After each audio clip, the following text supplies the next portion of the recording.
Boa noite, meu nome é João Vitor e essa é a apresentação do meu seminário sobre sistemas autônomos de armas. Um tema que todo mundo aqui com certeza já viu em obras de ficção científica ou às vezes algumas notícias exageradas, sensacionalistas, é o tema da dominação da espécie humana por robôs ou máquinas ou qualquer coisa do gênero. E nessa apresentação vou falar um pouco sobre se esse medo tem qualquer embasamento ou se é só puro sensacionalismo.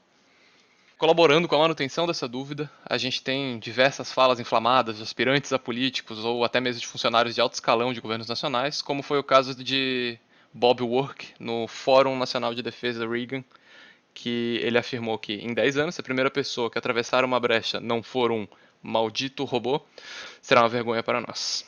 Além da dificuldade evidente, que seria a barreira tecnológica para fabricar essas máquinas, o verdadeiro e principal obstáculo para esse medo se tornar real é fazer com que os humanos, principalmente no meio militar, que é onde essas máquinas começariam a ser desenvolvidas, consigam a confiança dos militares.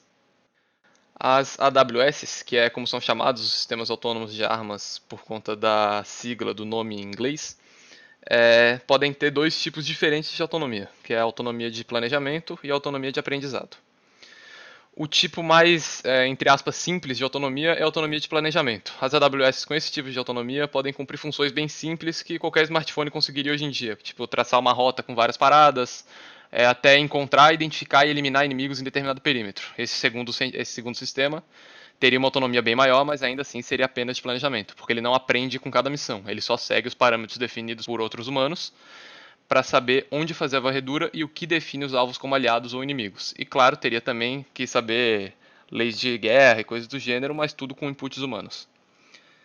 Já a autonomia de aprendizado é encontrada por definição em sistemas que conseguem aprender e deduzir ações futuras com base em situações passadas. Ou seja, se anteriormente o sistema já tinha encontrado inimigos que, com base no uniforme, nome do distintivo, entre outras diversas características físicas e observáveis, têm nacionalidade russa, por exemplo. Quando ele encontrar novamente outro alvo russo, vai saber bem melhor o modus operandi dele e pode ter mais chance de obter sucesso no seu objetivo. É evidente que quanto mais alto for o nível de autonomia de aprendizado de um sistema, mais alto vai ser o seu nível de autonomia de planejamento e vice-versa, mas não são níveis idênticos. Outro importante conceito a ser definido é o conceito dos dois tipos de confiança que os seres humanos têm. O tipo de confiança que usa como base a previsibilidade usa experiências anteriores para saber o que esperar de uma situação nova. Por exemplo, se eu encontro um humano na rua, por experiência, eu não espero que ele vá me dar um empurrão ou puxar meu cabelo, por exemplo, usando como base meus encontros anteriores com outros estranhos. No segundo tipo de confiança, que é mais profundo, é esperado que tenha uma conexão entre o observador e o observado. A conexão que eu vou usar de exemplo, para não fugir do tema, é a confiança construída entre soldados durante um treinamento militar. Um confia no outro porque, durante um longo período de treinamento intensos e hostis que eles foram submetidos, todos eles cultivaram princípios e ideais muito parecidos. Então eles sabem o que esperar um do outro, porque eles esperam dos companheiros justamente o que eles esperariam deles mesmos. E aqui começa um dos principais problemas das AWS e confianças nelas por parte dos humanos. Como David Dunks disse, por conta de AWS em curto prazo não serem nem meras ferramentas, nem um amigo ou compatriota bem compreendido, seres humanos necessariamente terão incerteza sobre como elas irão se comportar, em ambas as dimensões, nos dois tipos de confiança. E aqui a gente entra no primeiro dos paradoxos inerentes ao desenvolvimento de sistemas autônomos de guerra. Como apontado pelo professor de Data Science e Filosofia da Universidade da Califórnia, David Dunks, justamente por não serem uma simples ferramenta que a gente sabe exatamente como vai se comportar e o que esperar, nem um ser humano, que a gente entende as motivações e os sentimentos por trás das ações, não tem confiança humana em nenhum dos dois tipos, por isso são extremamente difíceis de serem aceitos. Qualquer militar de alto escalão só usaria essas ferramentas se pudessem confiar no mínimo do mínimo em uma das dimensões, o que atualmente não é o caso.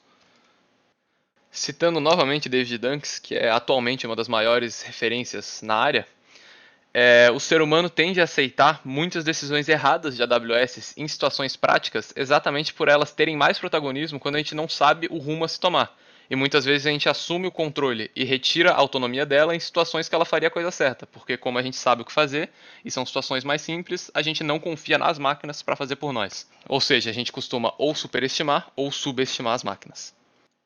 Para piorar essa situação, o ser humano é uma espécie que se baseia muito na comunicação como base da sobrevivência. E como com máquinas a comunicação é muito mais complexa, esse é mais um ponto de distanciamento entre nós. Essa incapacidade de comunicação é o chamado gap ou hiato semântico. O gap semântico é justamente esse espaço que existe entre a comunicação humana, que envolve diversos fatores como idioma, gestorização e o peso sentimental do nosso raciocínio, e a comunicação de máquinas, que segue parâmetros e funções a elas atribuídas de uma maneira estritamente lógica e obviamente fria, sem ser carregada de sentimento nenhum. Outro paradoxo que a gente encontra é que as máquinas, por não terem sentimentos racionais que vivenciamos, poderiam acabar vindo a ser ainda mais éticas que os seres humanos. Caso a gente conseguisse emular o estado mental e sentimentos humanos em uma AWS, o que criaria uma identidade maior e, consequentemente, maior confiabilidade, ela perderia outra de suas principais funções, que seria exatamente saber que decisão tomar em situações de máximo estresse e altíssimo risco, que é um cenário muito comum em ambientes de guerra, que seriam os ambientes em que esses sistemas seriam usados. A gente encontra tantos paradoxos quando a gente está falando de sistemas autônomos de guerra, porque as suas funções, para eles serem de fato efetivos, têm um nível de evolução inversamente proporcional à confiança que a gente consegue desenvolver neles como seres humanos. Sendo assim, atualmente é praticamente impossível pensar em uma maneira prática de fazer essa implementação por completo. As 4 possíveis soluções que a gente tem atualmente seria a forte restrição legal, o uso da confiança transitiva, diminuir a barreira entre cientistas e soldados ou implementar desde a base do treinamento esses sistemas. Entrando mais a fundo na explicação da restrição legal, essa primeira solução acabaria sendo bastante inefetiva, porque proibindo o uso desses sistemas em situações de alto risco, estaríamos novamente tirando uma das principais funções desses sistemas, seria exatamente aprender com situações perigosas e de alto risco para que soubessem cada vez melhor como agir. A confiança transitiva, sendo bem claro e direto, é o conceito de que se A confia em B e B confia em C, A vai confiar pelo menos em algum nível em C. Então, se tivesse um membro da equipe com conhecimento técnico para confiar totalmente na máquina, os demais poderiam também ter alguma confiança. Como a ideia de funções específicas já é bem difundida no meio militar, que tem especialistas de cada área, como médicos e paraquedistas, não seria tão difícil criar essa nova função, mas ainda assim o batalhão ia ficar extremamente dependendo dessa figura, que, se por qualquer motivo não se encontrasse mais presente, deixaria todo o resto do batalhão na mão. A alternativa de já acostumar os soldados desde o começo teria como maior e principal problema justamente alternar todo o sistema de treinamento que os exércitos já têm hoje em dia. Ia ser uma profunda mudança estrutural que teria que ser feita e ainda por cima teria que ocupar AWS que não seriam nada baratas só para treinar novos soldados e acostumar eles com esses sistemas. Essa última alternativa de solução tratada, que provavelmente seria mais efetiva, mas também acabaria sendo a mais trabalhosa, seriam que os cientistas fossem mais para campos de batalha e soldados fossem mais para laboratórios de desenvolvimento.